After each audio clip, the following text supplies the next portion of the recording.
Three guests. In Oxford, we have Marwa Dowdy. She's a lecturer of international relations at Oxford University. In Washington, D.C., we have Muhav Jajati, a former political advisor to the government of Hafiz al-Assad, that's Bashir's father, and currently he's a professor of Middle East Studies at George Washington University. In Paris, Haytham Manna, spokesperson of the Arab Commission for Human Rights. Welcome all of you to the programme. I'd like to start with you, first of all, Marwa Dowdy. Who do you think really is in charge of Syria?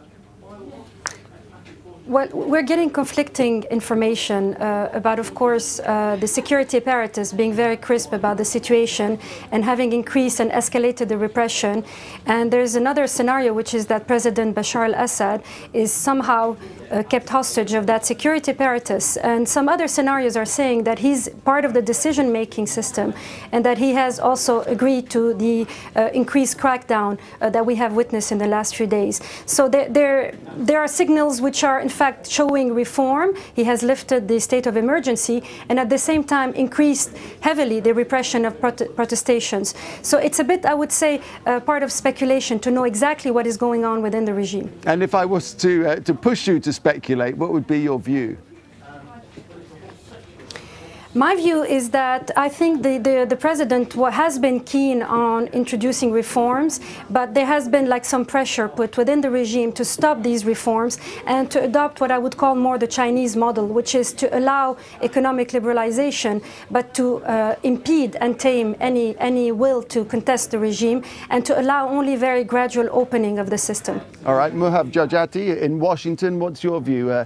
Who's in charge of Syria? Is it Assad or his family of lieutenants? It is Assad, it is his family of lieutenants, it is all of the above. I think initially when this unrest began, when this uprising began, there seemed to have been a state of confusion. Assad himself, Bashar al-Assad, was trying to be conciliatory, but at the same time we did see the beginnings of a massacre in Hama, which leads me to think that Bashar al-Assad was not the only one to be taking the decisions. Somebody else, I believe Maher al-Assad, was of the view that the security solution was better than a political solution. Since the lifting of the emergency laws, I think there has been generally a unison in the ranks above, and that is the employment of lethal force. When, again, these emergency powers have been lifted, there has no longer been a conciliatory tone. The regime seems to be determined to snuff this out brutally. Right, and the regime would include Assad himself? Assad himself, ultimately he is responsible for this, and he is one taking decisions. I do believe he is in control. From time to time, you do get some confusion on the ground, and that is because there are lieutenants on the ground who are susceptible to taking immediate decisions. But overall, I do believe that he is firmly in control, he and his family. Okay, let's move it to Paris. What's the view from there for Haytham Manna? I think that the system of Hafiz al-Assad was based in a group of military and security interests. And this group was very strong, but Assad himself was a very important and great personality behind them. But when Bashar Assad arrived to power, he hadn't the capacity to be in the same place as well as his father. And the spring of Damascus gave him this capacity, but the security apparatus stopped everything in August 2001. Up to this time, from 2001 to now, the role of the security apparatus is very, very important in the country. We saw that in the crisis of Iraq, in the crisis of Lebanon, and in the two wars in Lebanon and Gaza. And this apparatus gave to the president and to all the political class in Syria the impression that you are here because of us. You are not here because of your own legitimacy. Your legitimacy comes from our hard control of the situation in the country. So do you mean, Since do you mean that he's held hostage by that security apparatus, or that that he wants to change, he wants to bring in reform, but he's, as I say, held hostage by the security forces and the security apparatus, as you put it, or that he directs that, he wants the country is the way he wants it to be? Objectively, he is not the son of the system, but he is obliged to do with. And the problem of Bashar is how to combinate, how to still in prison in a good situation with the political choice, and in the same time to give these people what they ask for. That means a good place in the society and a good place in the system of corruption. And these both elements are in the base of our revolt now. He cannot ask these people to go out of the corruption system and the security system which control the country. We cannot go out from the security state actually in place to a transitional democratic situation with these people. Okay, let me bring in. I think let me bring in Muhav Jajati. Sorry to jump in there, but just want to bring Washington in because I can see that you're eager to jump in. Yes, well, I agree with both of your speakers. Bashar al-Assad is a timid reformer. I agree with Dr. Dawoodi. It is the Chinese model that he has adopted. He has thus far instilled some economic reforms, no political reforms whatsoever. I agree with Haytham al-Malih that Bashar al-Assad is not Hafez al-Assad. Hafez al-Assad was a leader. He was feared. He was respected. He knew how to take momentous decisions at the right time. This is not Bashar al-Assad. I wouldn't go as far as saying that he is hostage to the security apparatus, because we have seen him transfer senior security officials from place to another. But he certainly is beholden to them. In the end, the apparatus that does dominate Syrian politics is the security apparatus, but he does lead them. So again, he has overall responsibility for them. He does take decisions. I don't think he is alone in taking these decisions. He has been able to institute some reforms. I don't think that he wants to go any further. Again, it is the Chinese model. So in that sense, you mean that he doesn't want to go any further, or he can't go any further because even if he wanted to and tried to, he would fail because the inner circle just controls things? The inner circle controls things, but he himself, I don't think, wants to rock the boat. He wants to keep a Syria that he has inherited from his father. He will make some further economic reforms if the regime stays in place. I don't think at the political level he will be able to, nor does he want to change a system that basically has rotted. If he were to do that, if he were to rock the boat, then he most likely would lose power, he himself and his family. Okay, Marwa Dawoodi? Well, I think the president has had an opportunity, a window of opportunity to really implement reforms and to mainly, I would say, initiate a dialogue, a national dialogue with all different political and social trends in Syria. And this window of opportunity is narrowing gradually as the repression is increasing. And therefore, I know that the president is quite popular internally, but people now are starting to wonder if he's really not taking the decision, or if he is taking the decision, he's becoming an accomplice to what is happening in Syria. And this window of opportunity, in my eyes, looking at Turkey's mediation and other countries trying to convince the president that he has a historical moment now that he could seize and to bring forward a peaceful transition within Syria, being part of this peaceful transition in dialogue with his citizens, and not choose the security solution that obviously has been opted for in the recent days. The truth is, though, isn't it, Marwa, that they've already gone too far, that if they give way now, it'll just end up as the same fate as Mubarak's crew in Egypt. May I jump in here, if I may? I'm sorry. Go ahead, Marwa. No, I just wanted to say, clearly there should be a way out offered for the current leadership, in the sense that the situation in Egypt, and I would say not only that, the situation in Iraq and Libya is not giving hopes for change in that sense.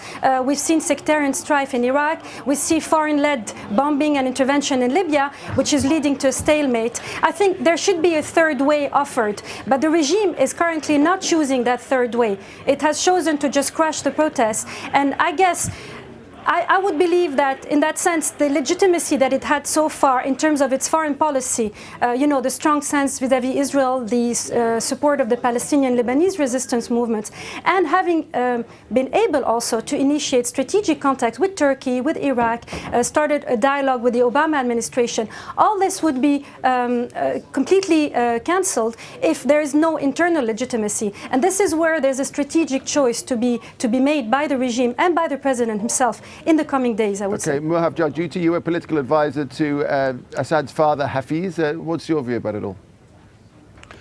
I think that the regime is suffering from a very acute crisis of credibility and a very acute crisis of legitimacy. I think it is beginning to be too late. That window of opportunity is closing very, very, very rapidly. And if things continue this way, even if the regime survives, I do not know how Bashar al-Assad will be able to rule over a society that is clearly telling him to leave. So the situation, I think, is beginning to be on a very slippery slope for the regime.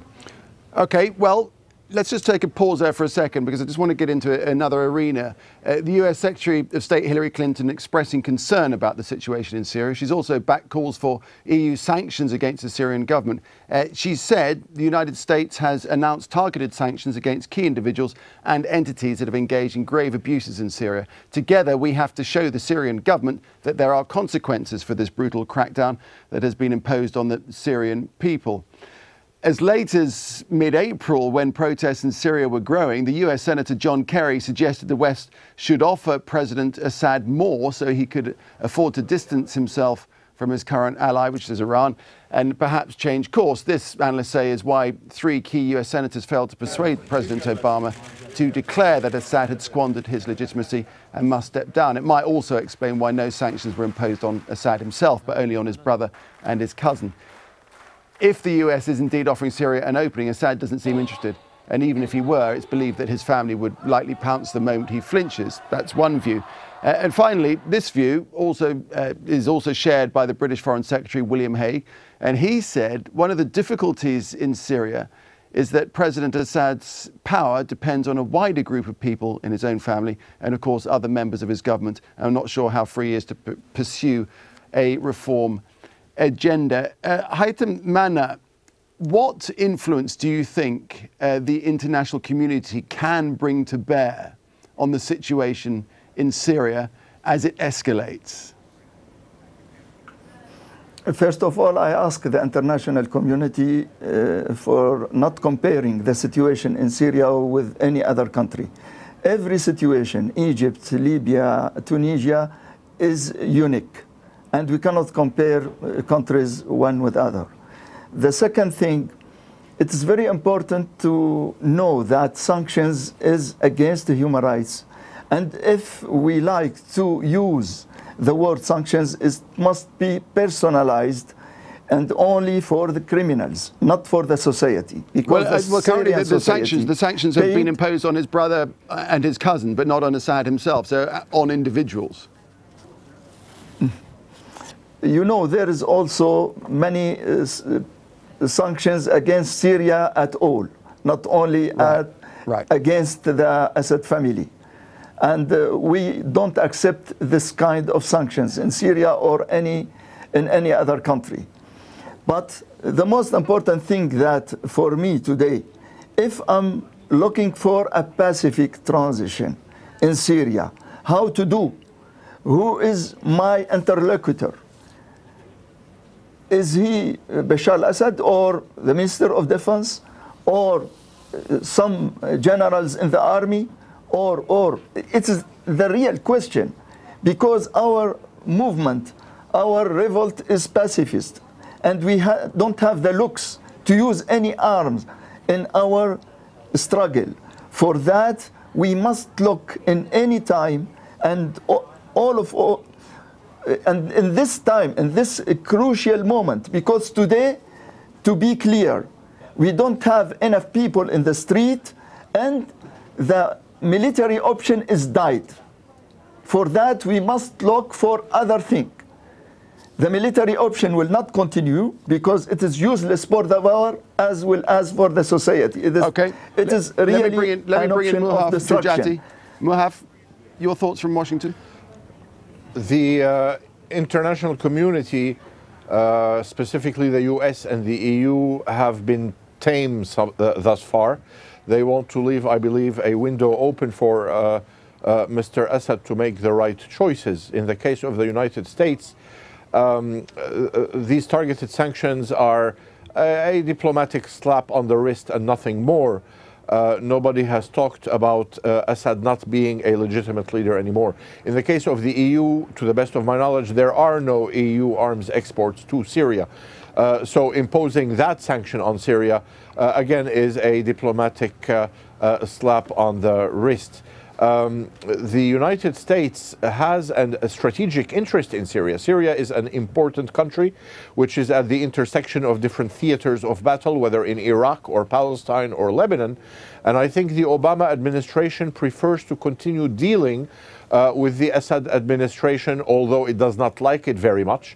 But the Assad government is a known entity, and the US would prefer working with them rather than with the unknown. And this is why it is taking so long for Washington to berate the Assad administration. I think the same holds true for the EU.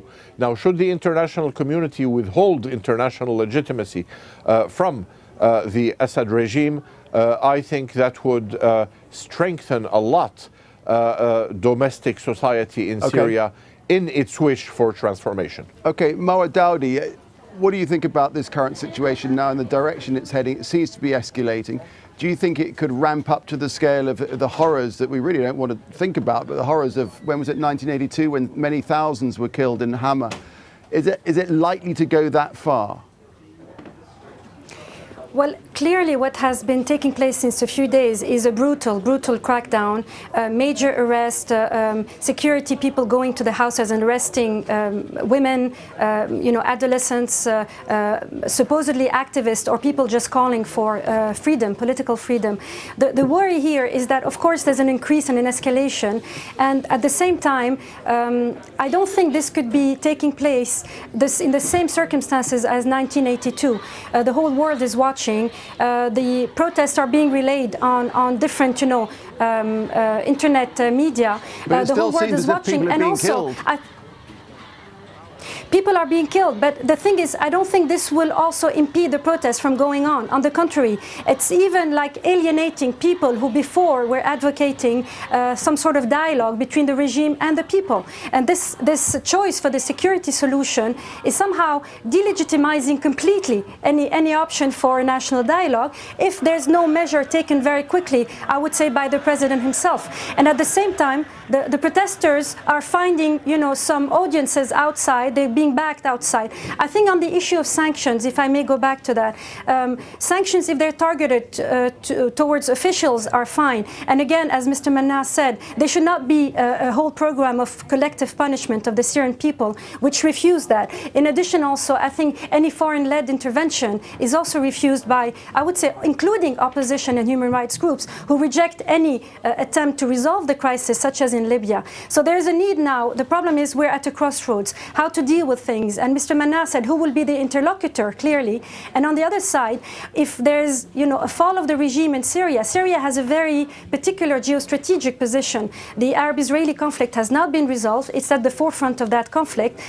Israel is at the border. There might be risks of destabilization. And I don't think that Israel and the US would leave the situation go on if there's no deal which is made in terms of the alliance with Iran, and also to stop the support to the Palestinian Lebanese resistance movements. Okay, I'm going to jump in there. I need to jump in. I'm sorry, Marwa. We're just coming to the end of the program, so I need to give our other two guests just a chance to have their say just at the end here. Haytham, Manna, what do you think it's going to take for the international community to step in? Because we are seeing, as I say, we are seeing things getting worse, it seems, from the reports that we have, and it's hard to be precise about it, but it seems as if things are escalating. What does it need for the international community, be it the United States, be it the EU, be it the Arab League? Frankly, I don't look to the international community as states and as Arab League or European community. I'm looking essentially to the global civil society as a real solidarity with our society.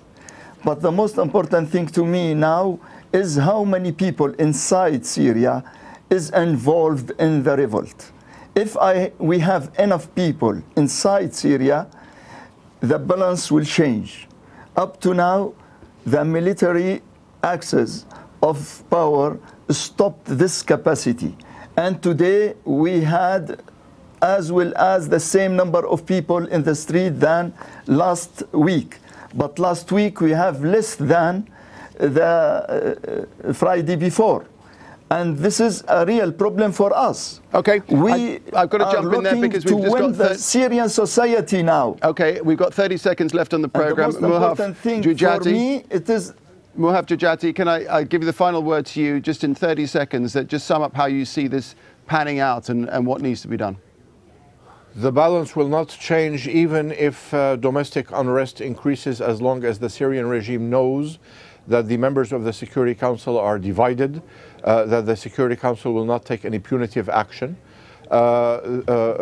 Countries, important countries of the international community are going to be increasingly under pressure, especially if the violence in Syria increases. They will be under pressure to take punitive measures against Damascus. All right, we'll have to leave it there. I'm sorry we had to cut you all off. It's a discussion that could go on for many minutes, many hours indeed. Thanks to all of you, Marwa Daudi, Muhaf Jajati and Haytham Manna. Thanks very much indeed. Thank you.